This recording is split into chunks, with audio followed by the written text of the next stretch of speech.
Welcome everyone to the making of my version of Cumbersome. I'm going to do a little audio commentary about some of the decisions we made, what our ideas, what was going on when we were putting the song together. Now that it's released, I thought it'd be cool to kind of get what my thoughts are. So I'm just going to play the song. I want to stop it a few times. I'm going to give some explanations and thoughts on the things that we did, and hopefully you guys learn something or enjoy this kind of stuff. So starting it from the top.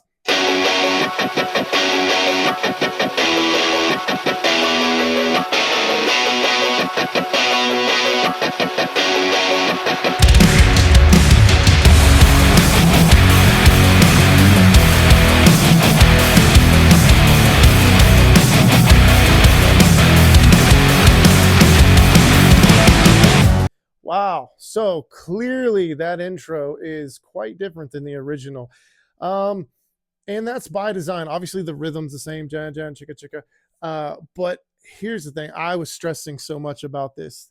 The intro of the original song, that tone is honestly so iconic that I had to make a decision. Did we want to, I'm not even going to say outdo it because there is no outdoing it, replicate it, be true to the original, or just honestly abandon it and take it somewhere else? And I chose, let's just abandon course, like let the original be the original. I'm not even going to try to compete with that. It's so iconic. Let's leave it alone. So let's do something different. We honored the rhythm.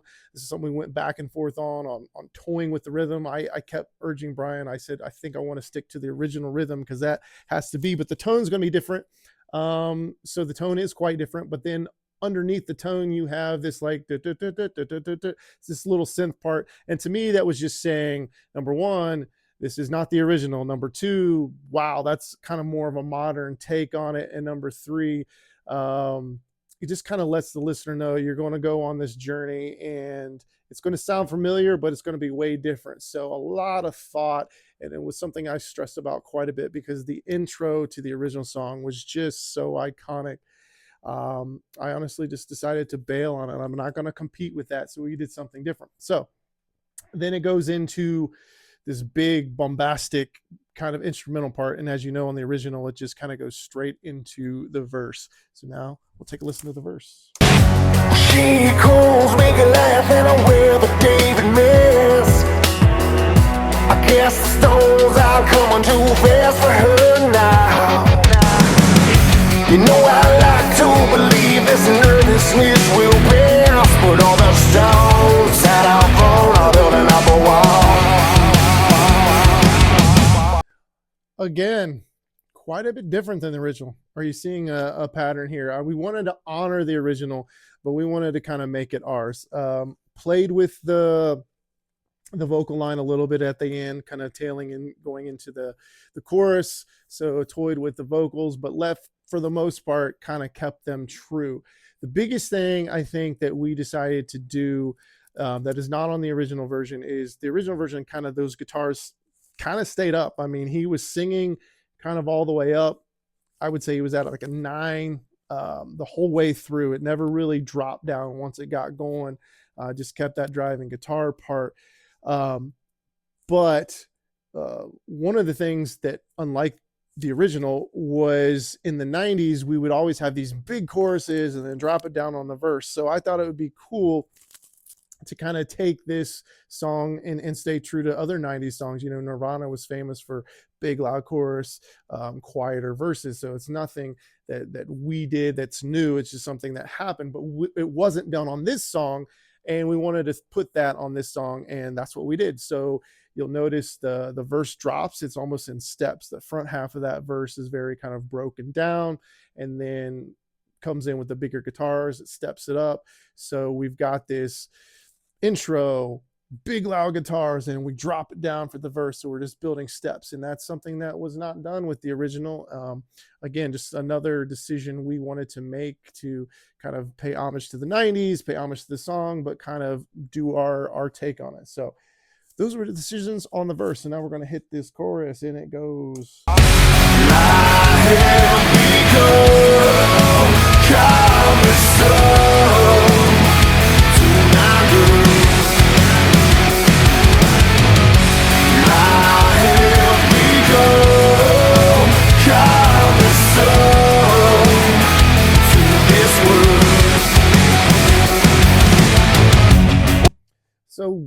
wow, yeah, we just layered the heck out of that. We made it modern, right? So tons of guitars, synths, just everything that we could think of to make this thing just pop. So we're going from this lighter verse to this mega chorus.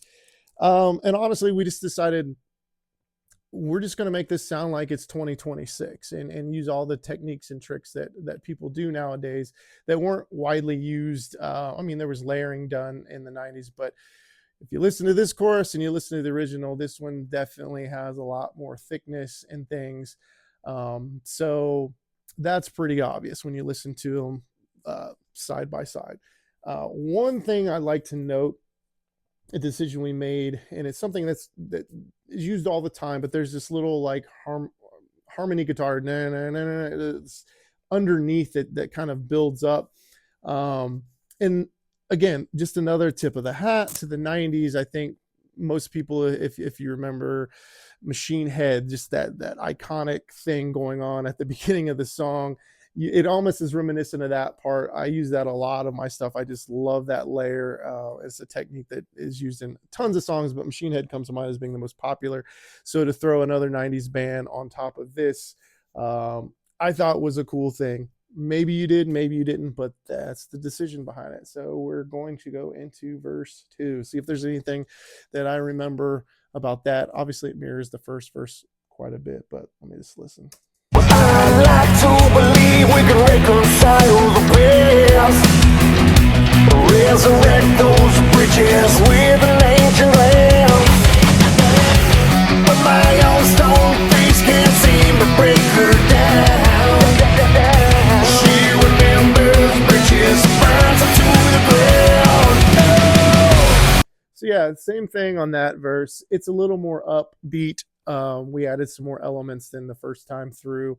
There's some studio production obviously throughout, the vocals, some stutters, some throws, all the cool ear candy that I just absolutely love. And to be honest, there was some of that stuff in the 90s, and it actually makes me think, if you just hear this song, you notice there's kind of like this vocal effect throughout the song, more so in places. But I have to say, Seven Mary 3 used those kind of things on their album. And I did a lot of research as this little kid, like, oh, what makes that sound like? I think they used like a Green Bullet, which is like a harmonica microphone in the studio to give that kind of AM radio sound. But anyway, they were one of the first bands, not the first bands to do it, but one of the first bands I noticed kind of having some cool little like AM radio sounding. I think on My there's like a drop section, they use it, and then it's kind of my favorite dog. Throughout that album, they have little things. So I thought it was cool. Like at first I was like, man, I don't want to go too crazy with the vocal effects, and Brian had done some production, but then I was like, why not? Like, that's another tip of the hat to the guys, and something that inspired me. So I thought it was a lot of fun. So there's some vocal stuff going on throughout, and it continues through the song. So next chorus.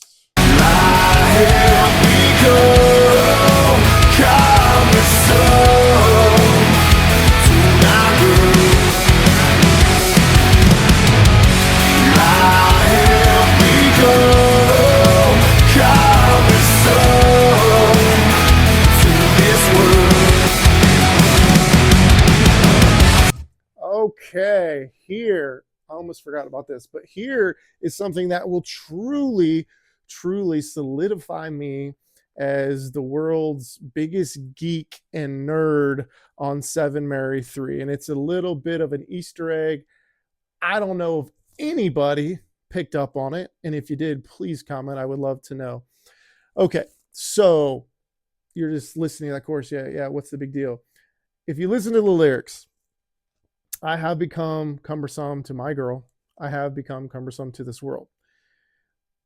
If you listen to the original Seven Mary 3 version, that's flip flop. So he says, I have become cumbersome to this world, and then ends on my girl. Why did I change it? Because if you go even further back, before Seven Mary 3's American Standard, they had an album, independent release, called Churn, and it was a song that kind of Cumbersome was on there. It sounds very, very, very, very different. It's like 6 minutes long. It's very acoustic based. But on the Churn version, it was flipped like the way I'm doing it. So he says, I've become cumbersome to my girl, and then I've become cumbersome to this world. I just was paying homage to the very, very, very demo that they made. I thought it was cool, but only that. I think being cumbersome to this world is such a massive statement. And I think to end on that at the end of the chorus just was more impactful than just say my girl, because as I've talked about, this isn't just about a relationship song. This is carrying the weight of the world. Yes, relationships are part of it. For me, I just felt it was more impactful to have that last line be cumbersome to this world. So I flipped it. So now you might want to go back and listen to American Standard and see what I'm talking about. It is flipped. It was just a little geek out thing for me and a decision that I made, and I wanted to do it. So continuing on. Too heavy, too light, too black and too white, too wrong and too right, today or tonight. Cumbersome. Too rich or too poor, she's wanting me less and I'm wanting her more. The bitter taste is cumbersome.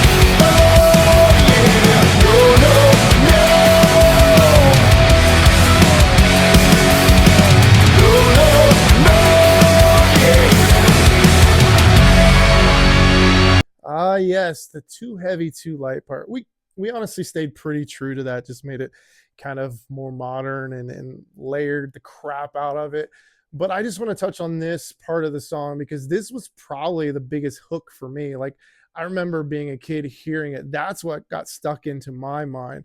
Um, it's funny because this song almost has two choruses. The I have become cumbersome, I think would be probably considered the traditional chorus, but this too heavy, too light, because it happens more than just once. So it's not really a bridge. It's like a double chorus. So you literally have two hooks in this song, and I love hooks. And that was a massive hook for me. And I just remember after hearing that song on the radio, that's what stuck in my mind. So it's such an important part of the song. We decided to leave kind of true to the original on that, just made it a little thicker. And yeah, that's what's going on with that section. There is a balance between two worlds, one with a narrow and a cross. Regardless of the balance, life has become cumbersome. Yeah, so the drop section, just like the original, there was a drop section. I challenged Brian and I got nixed on this because again, I'm a geek and I love Churn. I wanted in the Churn version, their demo, it was an extended part. That's probably why the song was 6 minutes. But there were some extra lyrics, and I kind of asked Brian, I was like, hey, can I sing some of the Churn stuff? And as a producer, he made the right call. There's a reason they omitted that from the original Cumbersome song for radio, and it's the same reason we decided to omit it. I already got my way with flipping the lyrics, so that was our Churn reference. But I did fight because there's some extra lines in this section that I thought would be cool to include. We did not do that. But again, you hear some of the vocal effect on that section. What you may not hear unless I point it out, and you're gonna have to crank it up, but I'm literally whispering. So I'm singing it, but I'm also whispering the exact melody. So it's just another texture you might be able to hear, might not. I don't know.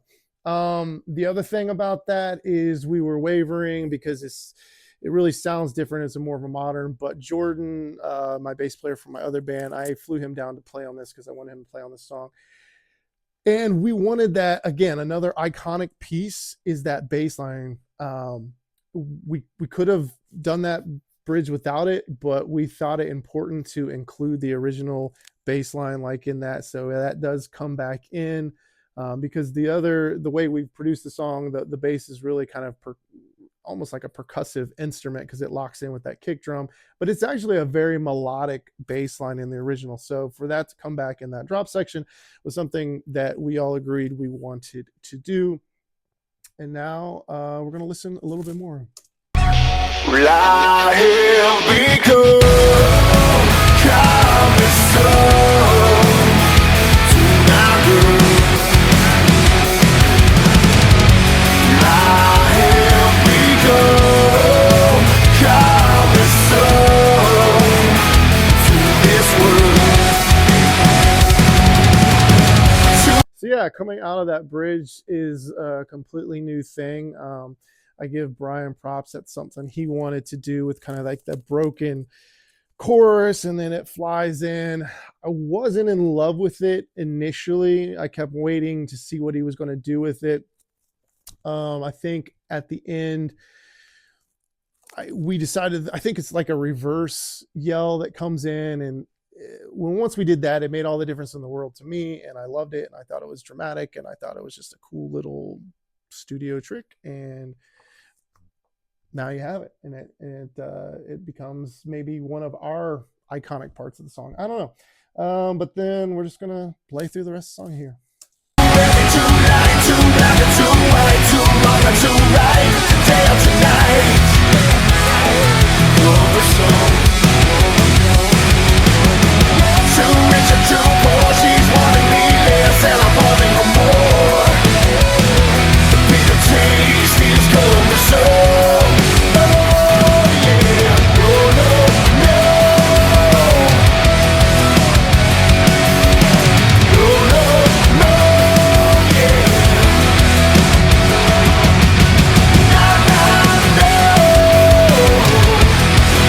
Yeah, so all that's pretty true to the original.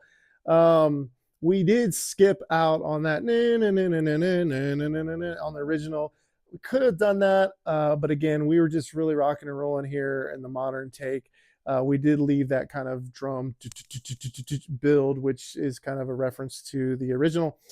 But we kind of stayed once we got rolling with our vision of the song and just kept it driving and just, so I feel like we did a good balance of honoring the original with little nuggets, but we still wanted to make it ours. So that's what we're doing here at the end.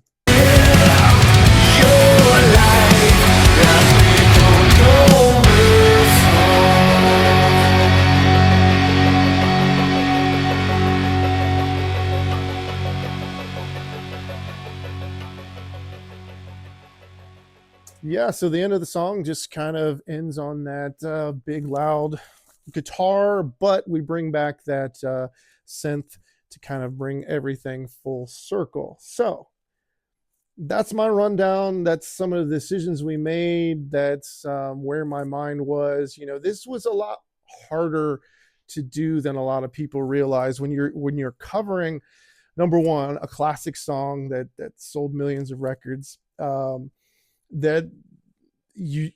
I was nervous there. I'm going to get a lot of hate. Don't touch the original. Don't mess with it.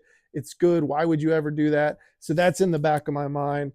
But when we realized that we wanted to kind of make it ours, it's like, I'm not trying to compete with that version. I'm trying to do my version. And if I can generate interest in maybe someone else that's never heard that, maybe now they'll go back and listen to the original. But I truly look at it as creating two separate things. But I just wanted to pay tribute to one of my favorite bands and favorite songs. So we did it our way.